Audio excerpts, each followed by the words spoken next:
¿Preparadas y preparados para viajar en el tiempo? Espero que sí. Yo lo estoy. Espero que ustedes también.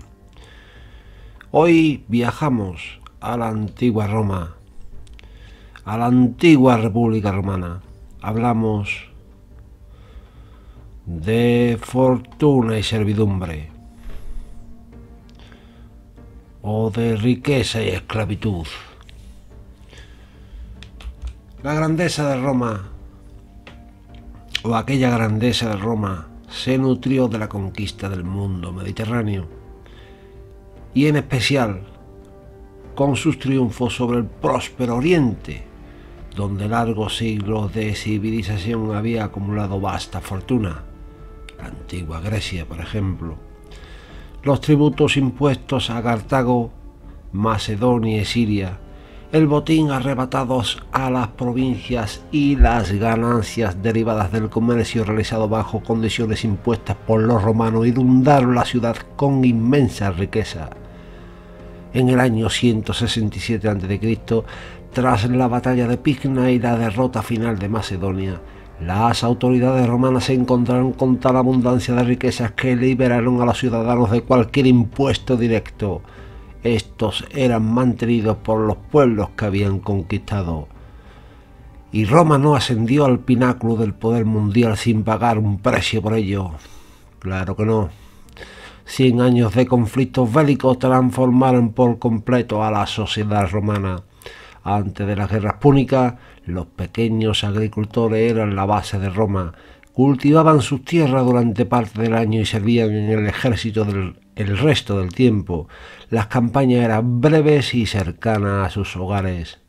Pero un siglo de guerras cobró la vida de muchos de estos soldados agricultores.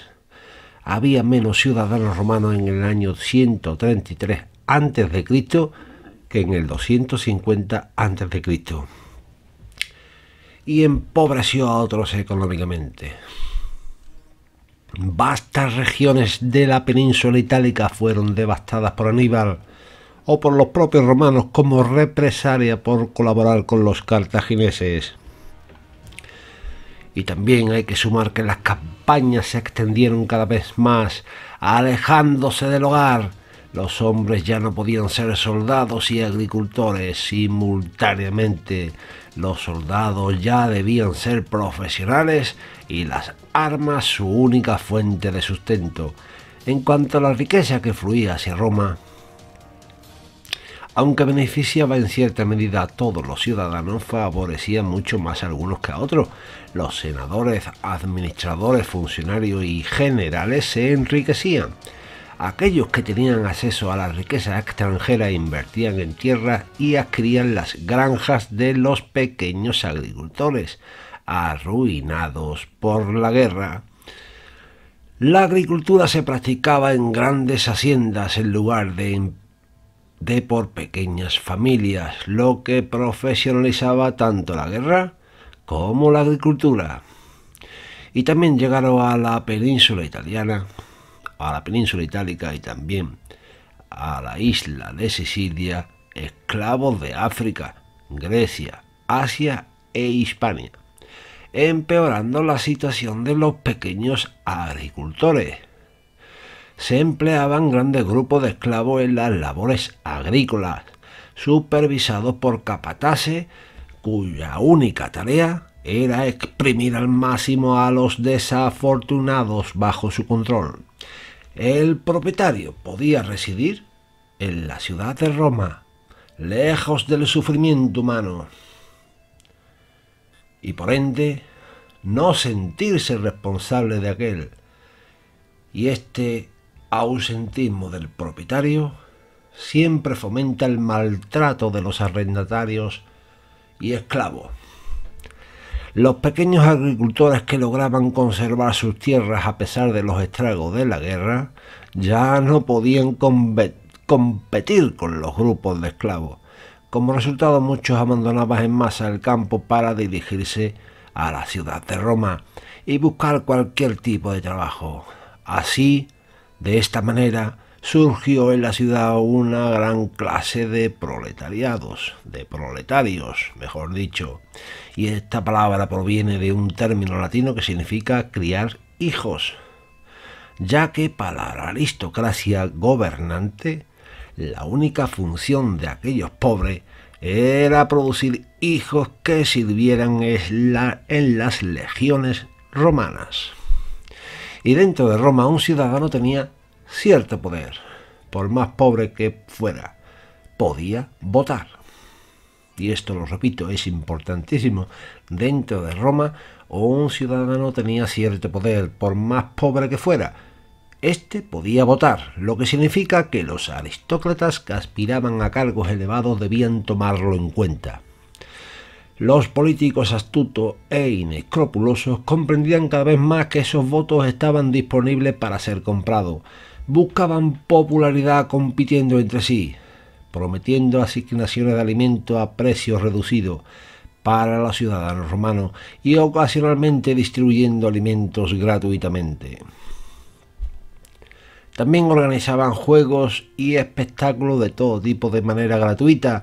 De esta forma sobornaban al pueblo para que combatiera en las batallas de un líder contra otro, a menudo en contra de sus propios intereses. Y esta política que enriquecía a los políticos y empobrecía a Roma se conoce comúnmente como panem et circenses, y esta frase se traduce como pan y circo. Pero circo no tiene el mismo significado para los romanos que para nosotros actualmente. Es la palabra latina paranillo y se refiere al recinto, que de hecho era comúnmente ovalado, dentro del cual se llevaban a cabo competiciones y espectáculos para el entretenimiento del pueblo. Allí se celebraban carreras de carro, combates de gladiadores y lucha con animales que convertían estos espectáculos en la versión romana de nuestros shows de variedades. Por supuesto, una versión más cruda y sangrienta. Sería más preciso traducir panem et circenses como alimentos y espectáculos. Mientras los ricos se volvían cada vez más ricos y los pobres más pobres, mientras los agricultores libres desaparecían y los esclavos proliferaban, Roma no avanzaba políticamente. Hasta las guerras púnicas hubo una constante expansión de la base del gobierno, haciéndolo más democrático. Este proceso terminó después de la invasión de Aníbal, y esto se debió, entre otras razones, al hecho de que durante el peligro de Aníbal, el peligro mortal de la Segunda Guerra Púnica, todos reconocieron la necesidad de un gobierno fuerte. Había un peligro, que era Aníbal, y todos reconocieron la necesidad de un gobierno fuerte. No había tiempo para experimentos políticos, por supuesto. El Senado impuso un gobierno fuerte.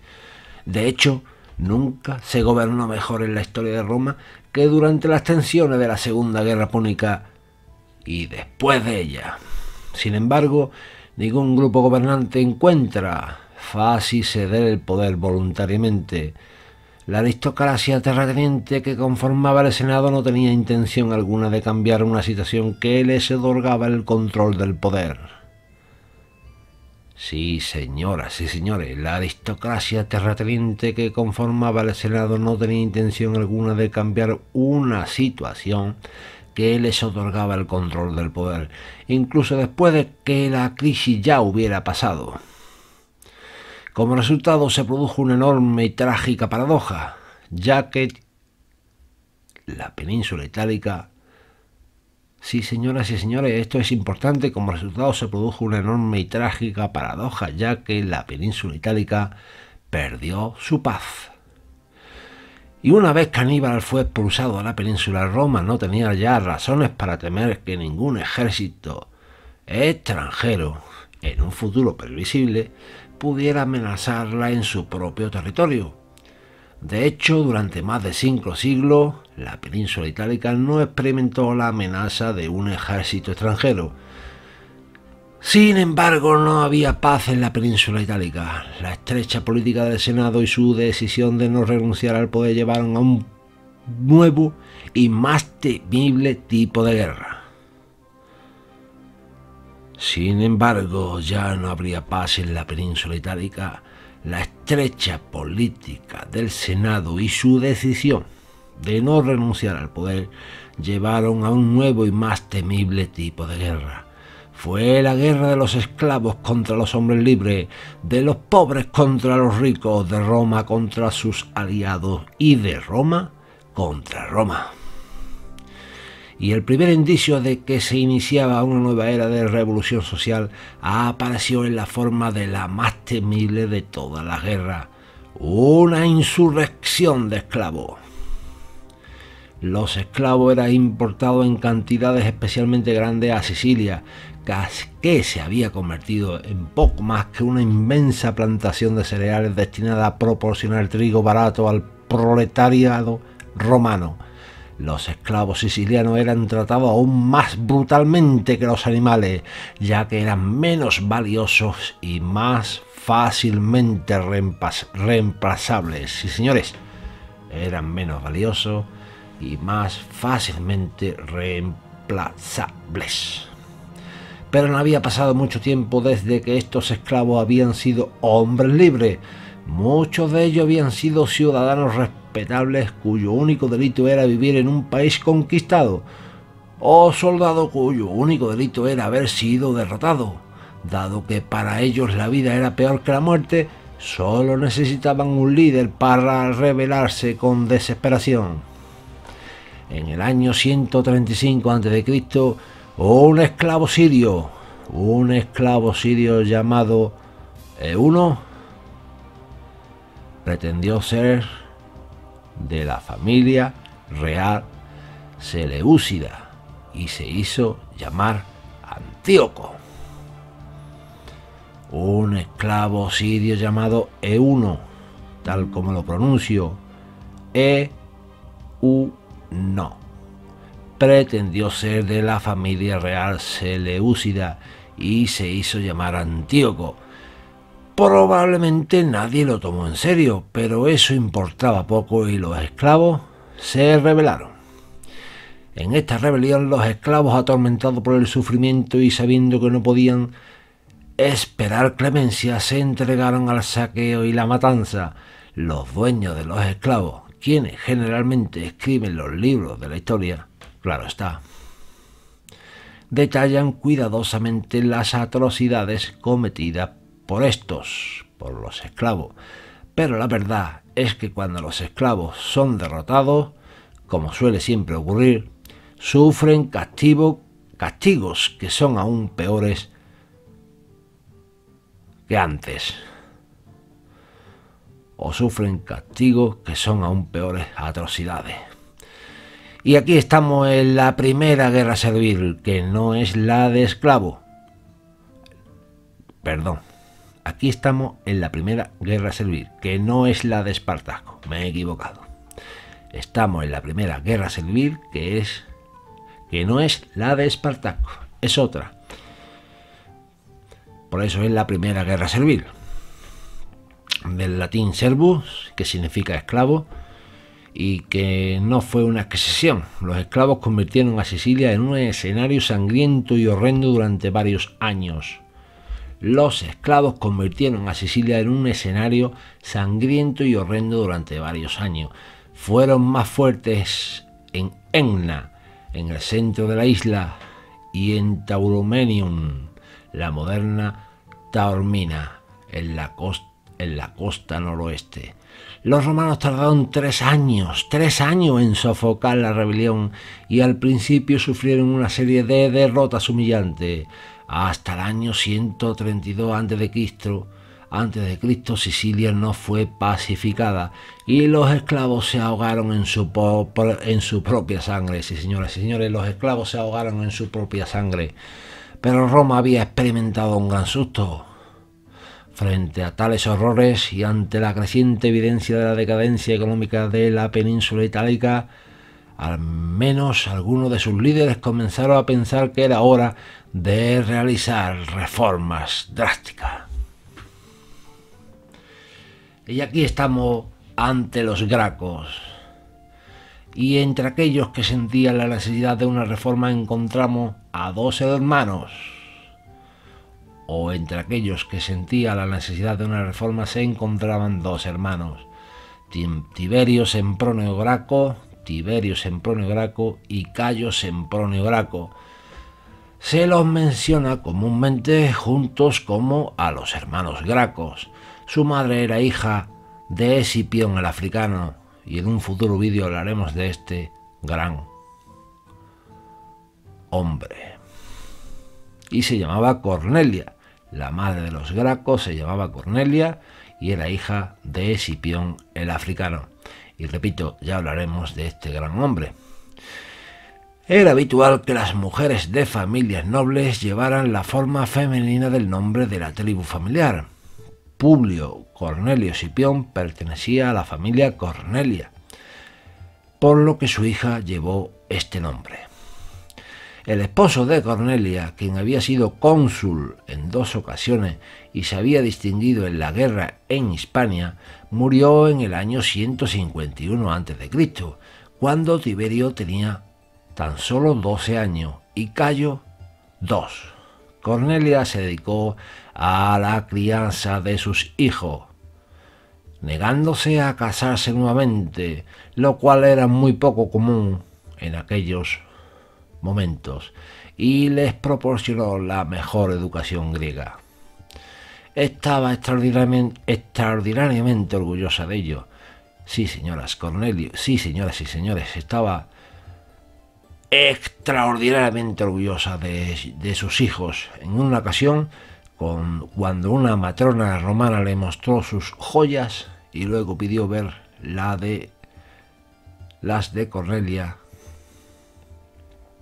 lo repito, estaba extraordinariamente orgullosa de ellos. En una ocasión, cuando una matrona romana le mostró sus joyas y luego pidió ver la de Cornelia, esta llamó a sus hijos y poniéndolos a cada uno al lado de ella, respondió: «Estas son mis joyas». Los Gracos también tenían una hermana, Sempronia, quien más tarde se casó con Escipión el joven.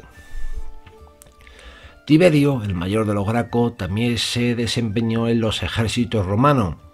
Estuvo presente en la toma de Cartago, donde se dice que fue el primer romano en abrirse paso a través de la muralla. También sirvió bajo Escipión en Hispania.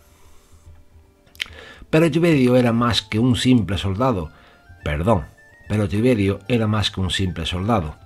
Su educación griega parecía haberles dado una visión más amplia del mundo que la corriente entre los romanos. Perdón, porque lo voy a repetir de nuevo. Tiberio era más que un simple soldado, porque tenía una gran educación, una educación a la griega, que le había dado su madre. Y esto parecía haberle dado una visión más amplia del mundo que la corriente entre los romanos. Y esto espero que lo entendáis. Estaba consternado por los males sociales que aquejaban a Roma, y la guerra de los esclavos en Sicilia fue la gota que colmó el vaso. Roma necesitaba ser reformada y saneada. En el año 134 a.C., a la edad de 29 años, se presentó como candidato al cargo de tribuno y fue elegido. Asumió el cargo a fines de ese año e inmediatamente comenzó a promover una reforma agraria. Quería reducir las grandes propiedades, dividirlas en granjas de tamaño moderado y distribuirlas entre los pobres. Esto era aún más razonable, considerando que ya existía una ley que limitaba el tamaño de las propiedades, una ley que tenía más de 200 años. Tiberio propuso que, después de la distribución de la tierra, esta fuera inalienable, es decir, que no pudiera ser vendida, para evitar la formación de grandes propiedades nuevamente, de grandes latifundios. Naturalmente, los grandes terratenientes se horrorizaron y se opusieron firmemente a Tiberio. Si hubiera sido esto en tiempos modernos, lo habrían acusado de ser un terrible comunista. Sí, señoras y señores, lo hubieran acusado de ser un terrible comunista. Los terratenientes tomaron medidas. Después de todo, había dos tribunos, y si uno de ellos objetaba una acción del gobierno, esa acción no podía emprenderse. El otro tribuno, Marco Octavio, era amigo de Tiberio, pero cuando se le ofreció suficiente dinero, sí señores, era amigo de Tiberio, pero cuando se le ofreció suficiente dinero, descubrió que en realidad no era tan amigo de Tiberio. Por lo tanto, cuando Tiberio estaba a punto de aprobar su ley, con el apoyo de la gran mayoría de los votantes romanos, el otro tribuno ordenó detener el proceso. Tiberio, alarmado y frustrado, hizo todo lo posible para lograr que Octavio cambiara de opinión, pero fracasó. Desesperado, logró que Octavio fuera destituido de su cargo por votación. Después de esto, la ley fue aprobada y se nombró una comisión para ponerla en práctica. Pero la destitución de Octavio era ilegal, y los senadores enemigos de Tiberio utilizaron este hecho en su contra. Decían que era un revolucionario, que quería derrocar al gobierno. Además, sus leyes habían sido aprobadas solo después de haber tomado una medida ilegal y por lo tanto no tenía validez. Tiberio se dio cuenta de que estaba perdiendo amigos debido a estos argumentos. Por lo tanto, trató de ganar popularidad presentando una propuesta radical. Átalo III de Pérgamo acababa de morir y había dejado su país a Roma. ¡Qué casualidad! Tiberio propuso inmediatamente que el tesoro de Pérgamo, en lugar de ir al Estado, que estaba bajo control del Senado, como era habitual, fuera distribuido entre el pueblo común, a quienes entonces se ayudaría a establecerse en sus propias granjas. Y esto enfureció aún más a los senadores. A estos senadores los enfureció y era evidente que Tiberio solo estaría a salvo mientras fuera tribuno, ya que estaba estrictamente prohibido atacar a los tribunos. Cuando llegara el final de su mandato, su vida no valdría nada. Por esta razón, Tiberio se presentó como candidato para ser elegido, pero esto también fue considerado ilegal por mucho y se le acusó de intentar proclamarse rey, una acusación que siempre recordaba los horribles recuerdos de Tarquinio en el romano común. Cuando llegó el día de la votación, los disturbios aumentaron y se convirtieron en motines. Los enemigos de Tiberio estaban mejor organizados y Tiberio y sus seguidores fueron asesinados. Se le negó un entierro honorable al mayor de los hermanos Gracos y su cadáver fue arrojado al río Tíber. Sí, señoras y señores, se le negó un entierro honorable al mayor de los Gracos y su cadáver fuera arrojado al Tíber. El líder de la pandilla que había asesinado a Tiberio era miembro de la familia de los Escipiones, primo segundo de Cornelia, la madre de Tiberio. Su impopularidad como resultado del asesinato fue tal que el Senado lo envió al exilio para protegerlo. Permaneció en el exilio por el resto de su vida, sin atreverse a regresar a Roma. Escipión el joven estaba en Hispania, completando en ese momento la conquista de Numancia. Cuando se enteró de la muerte de su cuñado, se mantuvo impasible. Era un conservador que desaprobaba las ideas de Tiberio y declaró públicamente que éste había merecido la muerte. No es bueno tener un cuñado así, ¿eh? En el año 132 a.C., Escipión regresó a Roma, acompañado de Cayo Graco, quien había servido bajo sus órdenes, y cuya ausencia de Roma probablemente evitó que fuera asesinado junto a su hermano. La batalla entre conservadores y reformistas continuó, por supuesto, después de la muerte de Tiberio Graco. Escipión se convirtió en el líder del grupo conservador. Estaba a punto de pronunciar importantes discursos contra las leyes de reforma agraria cuando murió repentinamente mientras dormía.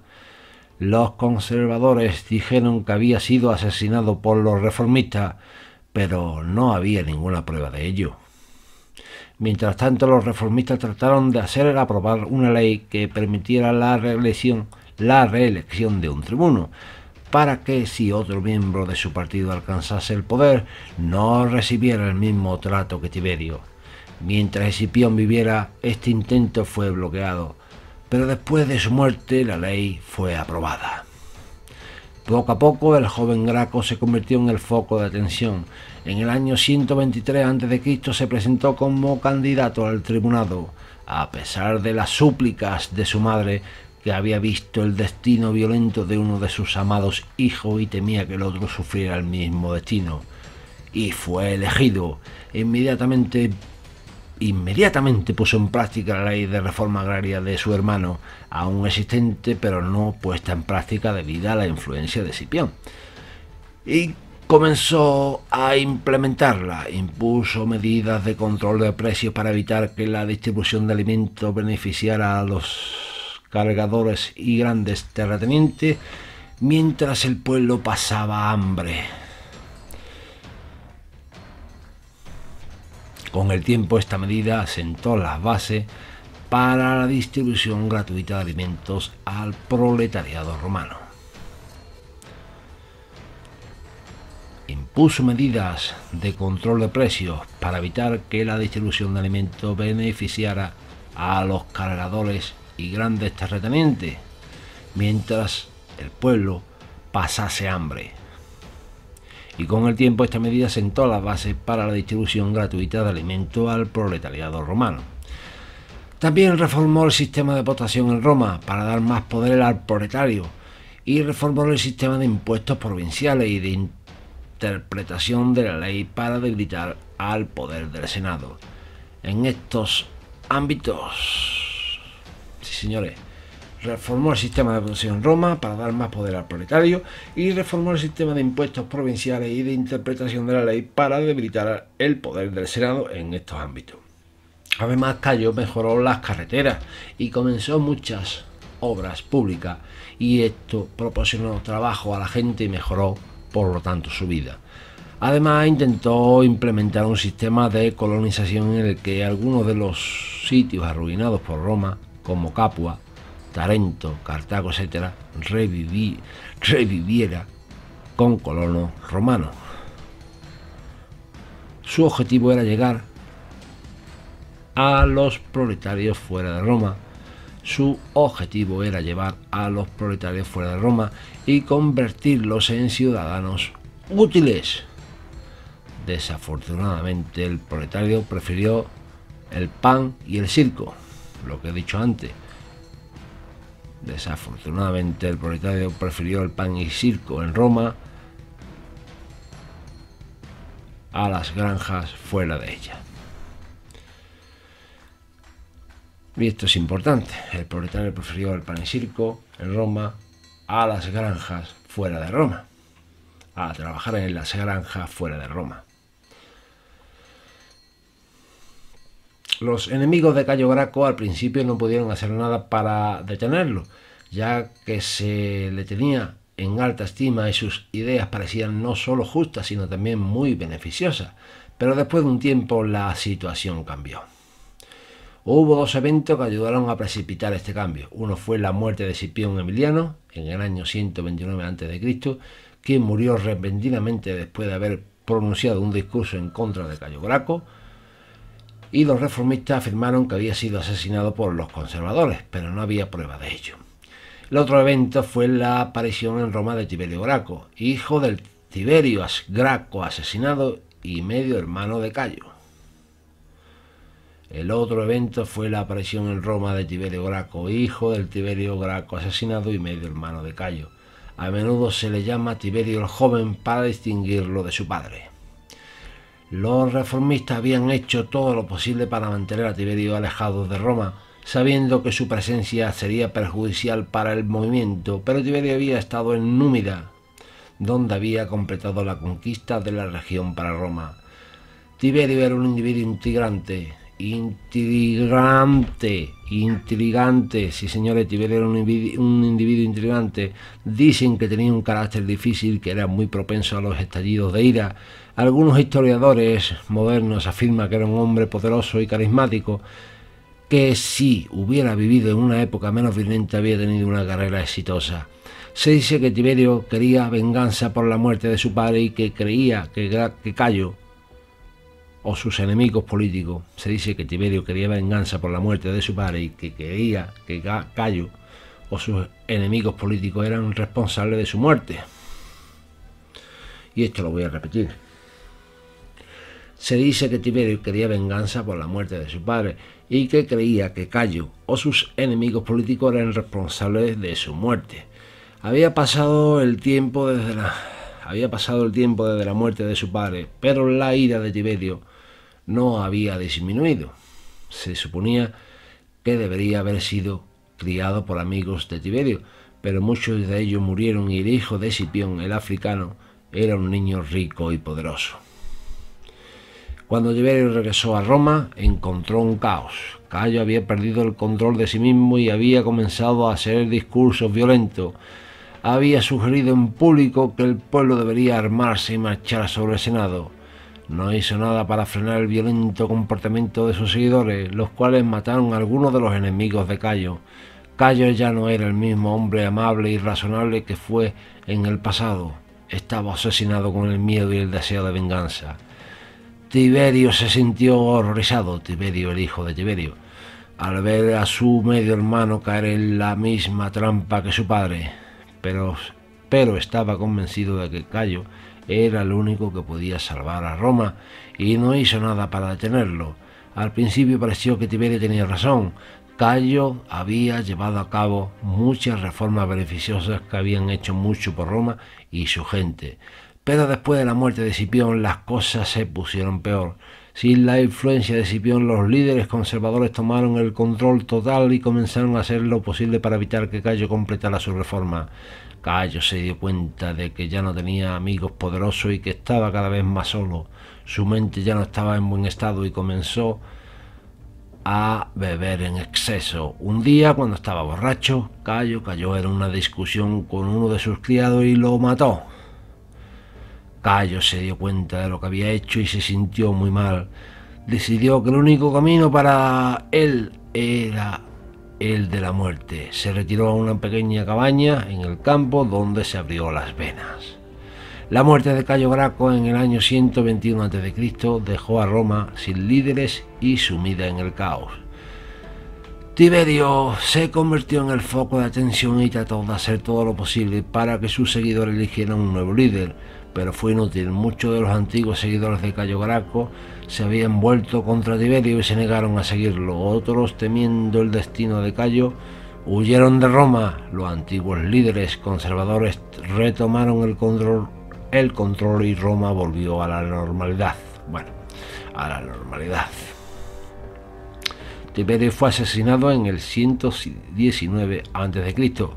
por un enemigo político y la ley de reelección de los tribunos fue derogada poco después. Tiberio fue asesinado en el año 119 a.C. por un enemigo político y la ley de la reelección de los tribunos fue derogada poco después. Y los intentos de los Gracos de reformar Roma habían fracasado.